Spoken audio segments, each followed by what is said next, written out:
ज्याची आपण वाट बघतोय त्यांच्या मार्गदर्शनाची असे डॉक्टर राजेंद्रजी फडके यांना विनंती करते की त्यांनी आम्हाला मार्गदर्शन करावं.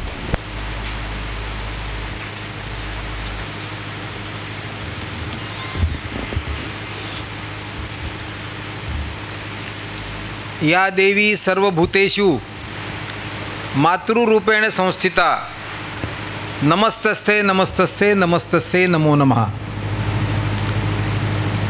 श्री दुर्गादेवी देवस्थान फंड या संस्थेच्या वतीनं ज्या कार्यक्रमाला आपण सगळे उपस्थित आहोत त्या कार्यक्रमामध्ये उपस्थित या संस्थांचे अध्यक्ष आमचे कौटुंबिक स्नेही ज्यांच्याकडून मी खूप गोष्टी शिकलो असे माननीय श्री किरण खरेजी, आज जे आपल्यामध्ये प्रमुख मार्गदर्शक किंवा वक्ते म्हणून उपस्थित राहणार होते, पण एका राजकीय बैठकीसाठी ज्यांना बाहेर जावं लागलं असे आपल्या मतदारसंघाचे माजी आमदार, धडाडीचे नेते, आमचे स्नेही डॉक्टर विनय नातू यांनी पण आपल्याला शुभेच्छा पाठवल्या आहेत. आणि त्या शुभेच्छा त्यांच्या सौभाग्यवती पत्नी डॉक्टर विनीताताई नातू यांनी आपल्यासमोर त्यांचं मनोगत व्यक्त करतानाही त्या दिलेल्या आहेत. व्यासपीठावर उपस्थित सौ नीलमताई गोंधळी, सौ अपूर्वाताई बारगुडे, सौ धनश्रीताई मांजरेकर, सौ प्रियंकाताई सुर्वे, श्री अरुणजी रहाटे, श्री समीर घाणेकरजी, आपण सर्व मातृशक्ती, सर्व विद्यार्थिनी ज्यांना पुरस्कृत केलं जाणार आहे, त्यांच्याबरोबर आलेले सगळे पालक, गुरुजन वर्ग, पत्रकार बांधवांनो, नागरिक माता भगिनी आणि मित्रांनो, नमस्कार. बेटी बचाओ बेटी पढाओ हा कार्यक्रम नरेंद्र मोदींनी 2015ला सुरू केला असं सूत्रसंचालकांनी आपल्याला सांगितलं, आपल्यालाही माहिती आहे. आणि तुम्ही आता बघा, व्यासपीठावर मोजा, आम्ही 4 पुरुष फक्त इथे आहोत. म्हणजे किरणजी, पुढच्या लोकसभेनंतर मोदींना बेटा बचाओ बेटा पढाओ ही योजना राबवावी लागेल की काय, अशी मला आनंदाची एक उर्मी आल्याशिवाय राहत नाही.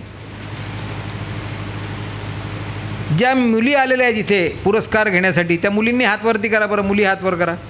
आणि मी सांगेपर्यंत हात खाली करू नका, माता भगिनी शिक्षकांनी हात वर करू नका, फक्त मुली हात वर करा. आता हात खाली करा. किती मुलींकडे मोबाईल आहे त्यांनी हात वर करा.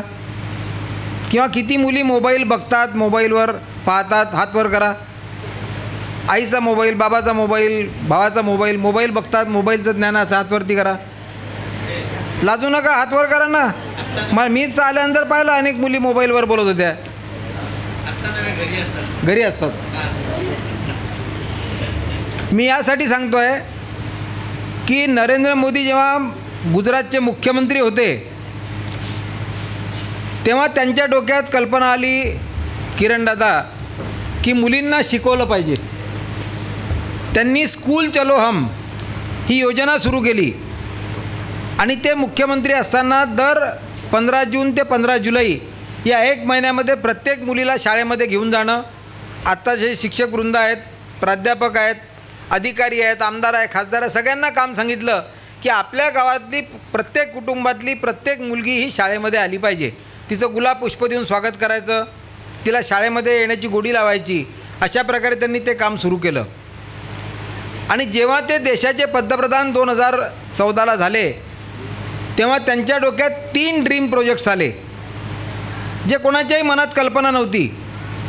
एक होता बेटी बचाओ बेटी पढाओ, दुसरा होता नमामि गंगे आणि तिसरा होता स्वच्छ भारत अभियान. आणि 2015च्या बेटी बचाओ बेटी पढाओची घोषणा केल्यानंतर त्या प्रसंगाचा मी साक्षीदार आहे. मी गुहागरपेक्षाही छोटं खेडं असलेलं जळगाव जिल्ह्यातल्या मुक्ताईनगर तालुक्यातला एक कार्यकर्ता आहे. मी गावचा सरपंच होतो, डॉक्टर आहे आणि एका छोट्या खेड्यातला असूनसुद्धा नरेंद्र मोदींनी मला या अभियानाच्या अखिल भारतीय अध्यक्षपदी संयोजकपदी नियुक्त केलं. याबद्दल मी त्यांचे कृतज्ञतापूर्वक धन्यवाद करतो. आणि 2015पासून आजपर्यंत ही सेवा करण्याची, त्या पदावर काम करण्याची संधी मला प्राप्त झाली. मी देशात सगळ्या राज्यात अनेक जिल्ह्यांमध्ये मी प्रवास केलेला आहे आणि तुम्हाला थोडक्यामध्ये काही गोष्टी सांगणार आहे. बेटी बचाओ बेटी पढाओ यासाठी सुरू केलं. यातलं पहिलं अर्धवाक्य आहे बेटी बचाओ. बेटी बचाओ म्हणजे काय? मुलगी वाचवा. तुम्हाला वाटेल असं कसं काय मुलगी वाचवा म्हणजे मुलींना कोण मारतं? पण 2014च्या आधी आपल्या देशामध्ये, जसं आत्ता विनीताताईंनी सांगितलं, नीलमताईंनी सांगितलं, सुरुवाती तुम्ही छान भाषण केलं की मुलींना मारलं जात होतं. बेटी ये पराया धन है. म्हणजे उत्तर भारतात जेव्हा मी प्रवास केला किरणदादा, तेव्हा मुली जन्माला येऊ द्यायच्या नाही. आपल्या महाराष्ट्रातसुद्धा बीड जिल्ह्यात, सोलापूर जिल्ह्यात मुलींच्या भ्रूण हत्या झाल्या. गर्भाशयातच, गर्भामध्येच मुलीचं भ्रूण हत्या करायची. आणि मुलगी कशाला पाहिजे? जसं आत्ता डॉक्टर विनीताने सांगितलं की पहिली मुलगी झाली तर ते डॉक्टरला म्हणायचे, डॉक्टर दुसरा मुलगाच झाला पाहिजे. तो मुलगा इतका उडाणटप्पू, गुंडा निघाला तरी चालेल, दारू पिणारा निघाला तरी चालेल, आईबाप म्हातारा झाल्यानंतर तरुणांनी बायकोचं ऐकून त्यांना, म्हाताऱ्यांना वृद्धाश्रमामध्ये घातलं तरी चालेल, पण मुलगा पाहिजे ही वृत्ती आणि प्रवृत्ती 2012च्या आधी होती. आणि मुलगी जन्माला येऊ नये. तुम्हाला आश्चर्य वाटेल विनीताताई, मी राजस्थानमध्ये आणि मध्य प्रदेशमध्ये गेलो होतो. त्या जिल्ह्याचं नाव नाही सांगत. तुम्ही चंबळचं खोरं ऐकलं असेल, चंबल के डाकू. पिक्चर पाहिला असेल लहानपणी कोणी. चंबळचं डाकूंचं खोरं होतं. त्या चंबळ खोऱ्यामधल्या एका जिल्ह्यातल्या एका तालुक्यामध्ये 6 महिन्यामध्ये एका जातीमध्ये एकही मुलगी जन्माला आली नव्हती, येऊ दिली नव्हती. मी राजस्थानमध्ये गेलो.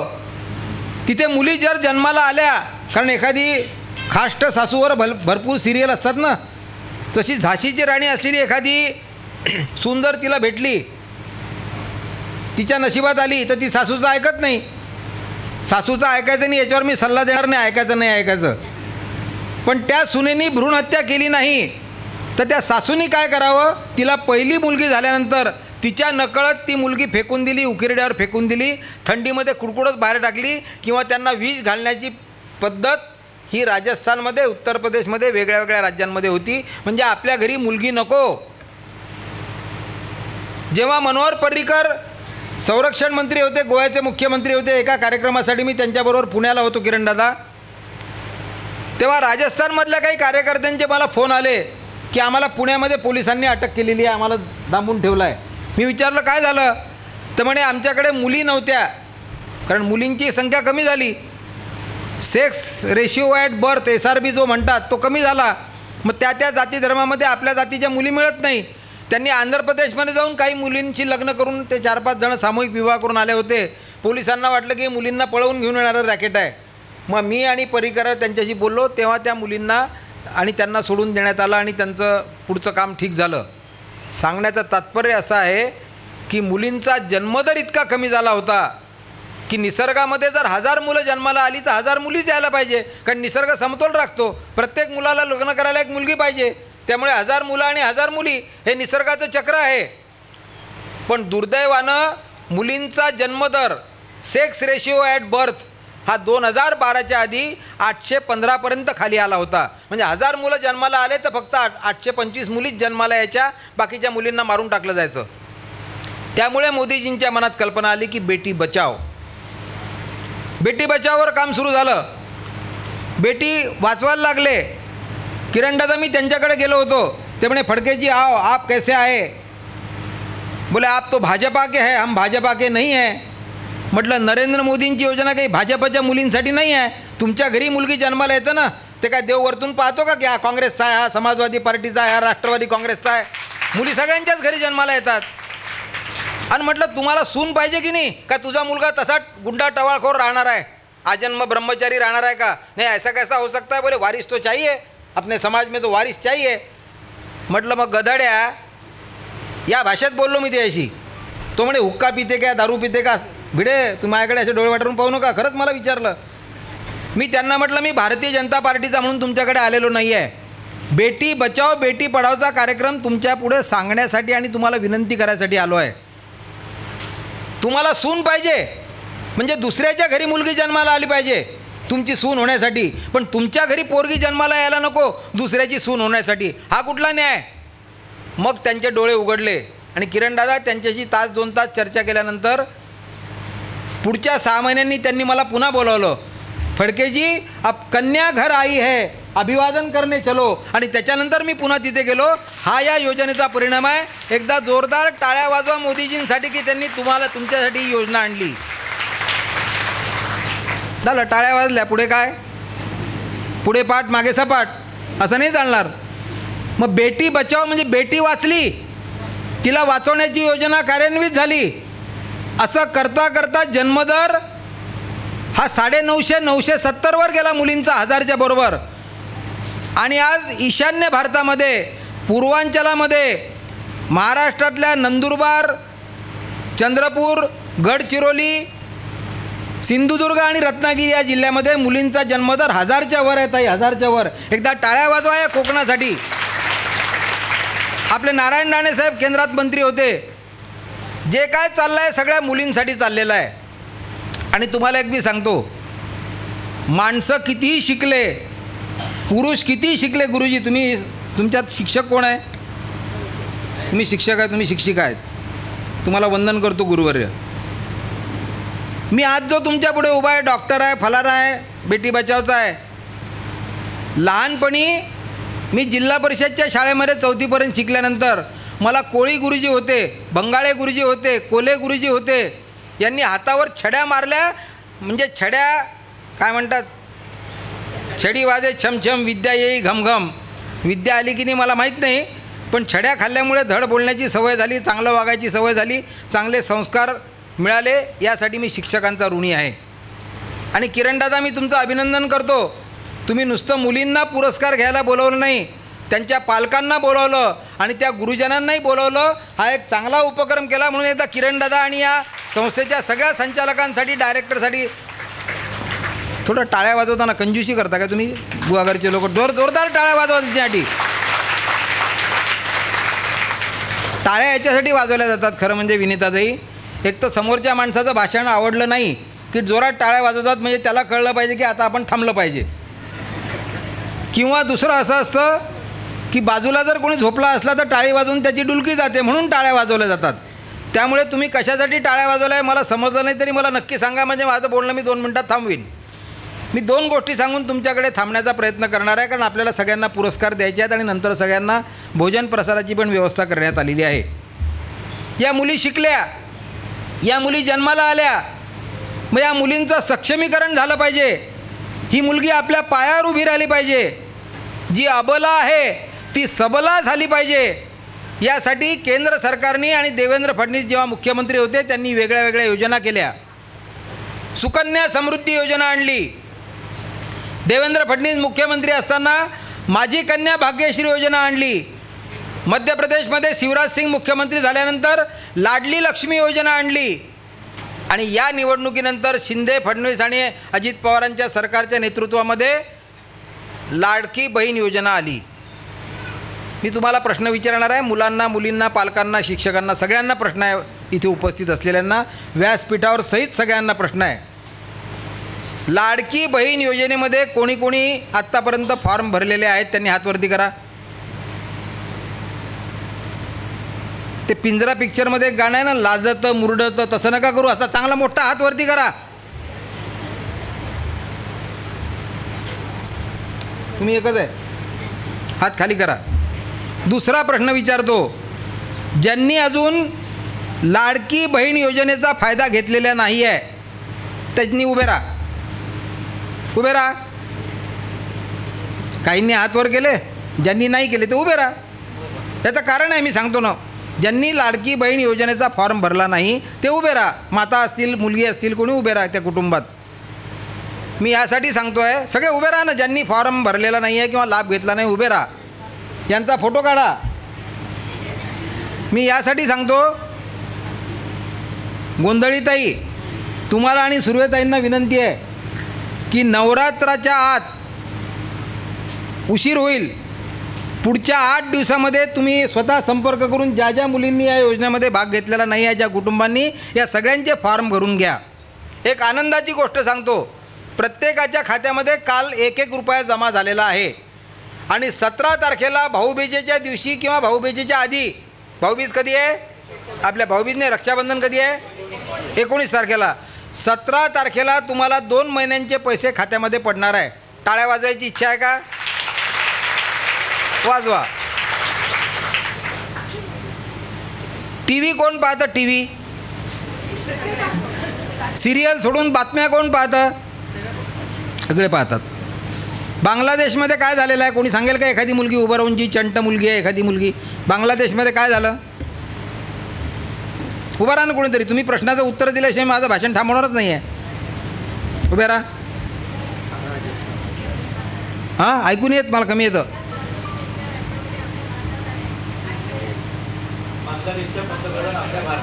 मी का बरं आल्या?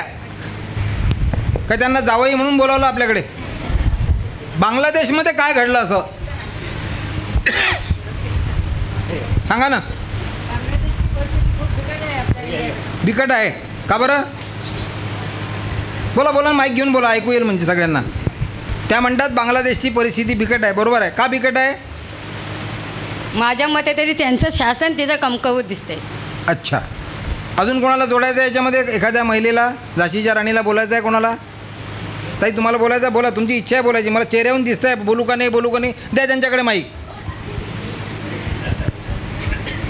कोणीतरी एक जण बोला, मग मी पुढचं विषय सांगतो.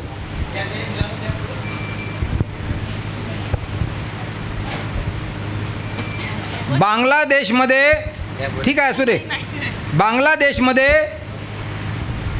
शेख हसीना यांचं सरकार गेलं आणि देशाच्या ज्या लोकसभा निवडणुका भारतामध्ये झाल्या त्यामध्ये सुद्धा नरेंद्र मोदींचं सरकार येऊ नये म्हणून जागतिक षड्यंत्र रचून, वेगळे फंडे, वेगळे नॅरेटिव्ह सेट करून, खोटे नॅरेटिव्ह सेट करून, खोटे आरोप करून हे सरकार कसं येणार नाही आणि आपल्या देशाचं कसं विभाजन होईल यासाठी जागतिक षड्यंत्राचा भाग होता.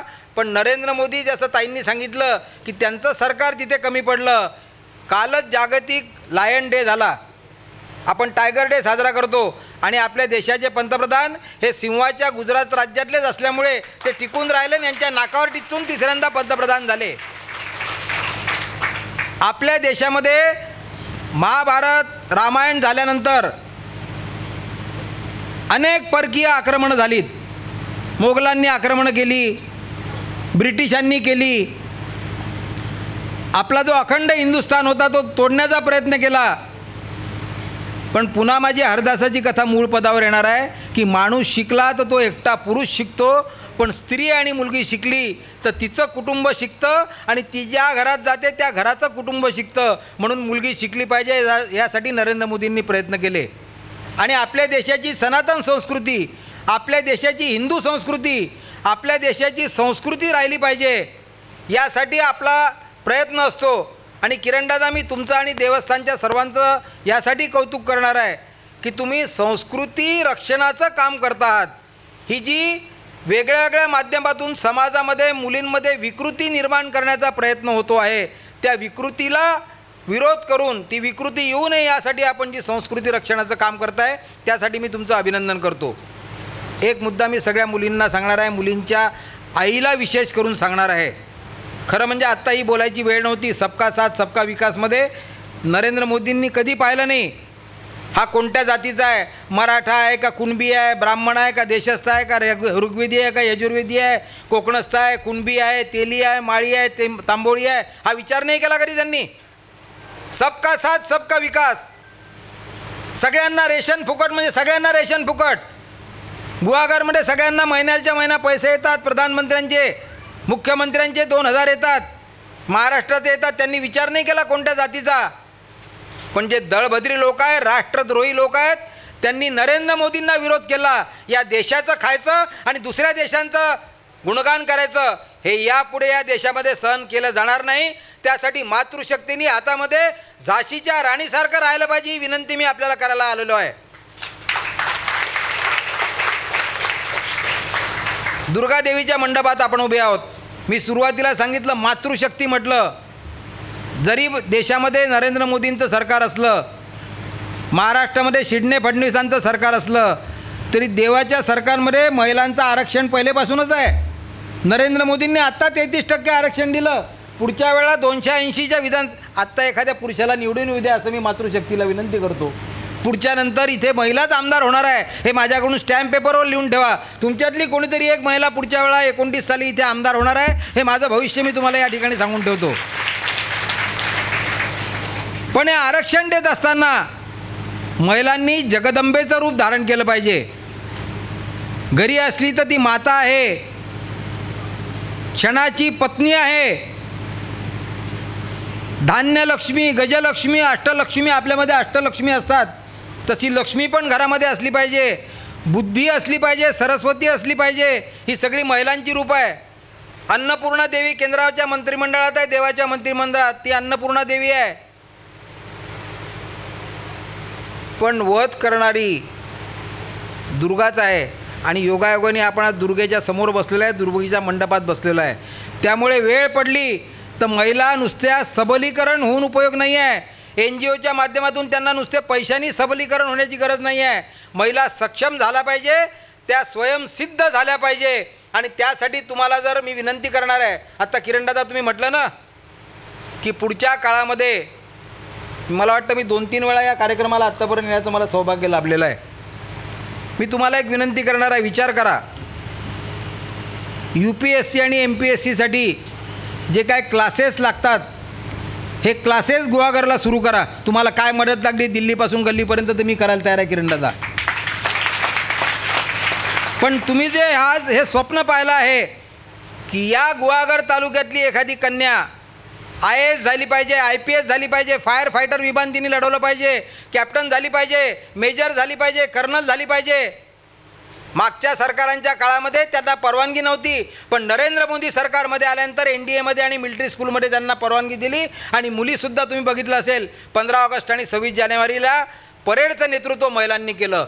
या महिलांसाठी नरेंद्र मोदीचं आयुष्य अर्पण आहे हे ते नेहमी सांगतात आहे. आणि सगळ्यात मोठं उदाहरण आपल्याकडे छत्रपती शिवाजी महाराजांचं आहे. संस्कार कसे असतात, मोगलांचे म्हणा किंवा मुसलमानांचे, आणि हिंदुत्वाचे संस्कार कसे असतात हे आपण अभ्यास करून विचलित न होता आपण तारतम्य बाळगून पाहण्याची आवश्यकता आहे. मी मगाशी ताईंना प्रश्न सगळ्यांना विचारला. बंगालमध्ये हिंदूंची हत्या होते आहे, हिंदू महिलांवर बलात्कार होतात आहे, हिंदू माणसांची घरं जाळली जातात आहे. ज्या मुसलमान किंवा बांगलादेशी विकृत माणसाला हिंदू डॉक्टरनी मदत केलेली आहे, त्या डॉक्टरचं घर त्याच पेशंटनी जाळलेलं आहे, कारण ते विकृत मनोवृत्तीचे आहेत. आणि इकडे शिवाजी महाराजांचं उदाहरण, जेव्हा त्यांनी सरदाराची सून पकडून आणली त्यांच्या शिवाजी महाराजांच्या सरदारांनी, तेव्हा शिवाजी महाराजांनी त्याला सांगितलं की अरे हिला सोडून दे, ही माझ्या मातेसारखी आहे. तुम्ही कालही बघितलं असेल, नीरज चोप्राला जेव्हा मेडल मिळालं त्याच्या आईला विचारलं की याला सिल्वर मेडल मिळालं. ती माय माऊली काय म्हणाली, माय माऊली हिंदुस्थानचं सनातनी रक्त आहे, ती असेल कोणत्या प्रांतातली पण हिंदुस्थानची माता आहे ती. तिने सांगितलं ज्याला मिळालं तो पण कोण्या आईचा मुलगा आहे, त्यालासुद्धा कौतुक केलं पाहिजे. या अशा नीरज चोप्राच्या मातेसाठी आपण टाळ्या वाजवून कौतुक करा. ही आपली संस्कृती आपण जपली पाहिजे. तर शिवाजी महाराजांनी सांगितलं, त्याच्यावर एक गाणं पण आहे, अशीच आमुची आई असती सुंदर रूपवती, आम्ही सुंदर झालो असतो वदले छत्रपती. त्यांनी साडी चोळी देऊन तिला तिच्या घरी पाठवलं. हे जिजाऊचे संस्कार, हे जिजाऊंनी केलेले रामायण महाभारतातले कृष्णरामाचे संस्कार, शंकराचे संस्कार, देवीचे संस्कार, दुर्गादेवीचे संस्कार.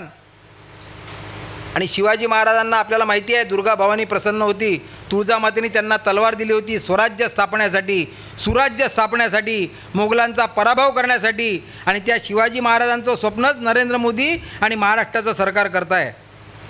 माझी आपल्या सगळ्यांना एक विनंती आहे, मी आता 1.5 मिनटं फक्त बोलून थांबणार आहे. तुम्ही म्हणाले आता चाललंच आहे लांबत, चाललंच आहे लांबत.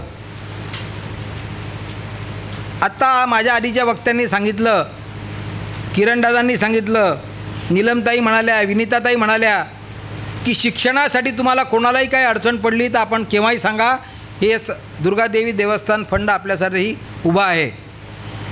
कधी कधी मला वाटतं किरणदादा, दुर्गादेवी देवस्थान फंडच्या वतीनं टेलिपॅथी म्हणून किंवा आमच्यासारख्यांनी सांगितल्यानंतर महाराष्ट्रामध्ये सरकार आपलं पुन्हा आल्यानंतर मुलींचं मोफत शिक्षण झालं पाहिजे ही योजना आम्ही देवेंद्रजींच्या, चंद्रकांत दादांच्या कानावर टाकली. आणि दुर्गादेवीचा आशीर्वाद संकेत की मागच्याच पंधरवाड्यामध्ये, मागच्याच महिन्यामध्ये महाराष्ट्राच्या सरकारने निर्णय घेतला की जेवढ्याही मुली असतील महाराष्ट्रामध्ये, या सगळ्या महाराष्ट्रातल्या मुलींना मोफत शिक्षण दिलं जाईल. एकदा जोरदार टाळ्या वाजवून आपण सरकारचं कौतुक करा. मुसलमान महिलांसाठी नरेंद्र मोदींनी कायदा केला, 3 तलाकचा कायदा केला. आपण बोलत बसलं तर खूप बोलता येईल, या ठिकाणी बोलायला भरपूर वेळ आहे, पुन्हा केव्हा तरी मी बोलीन.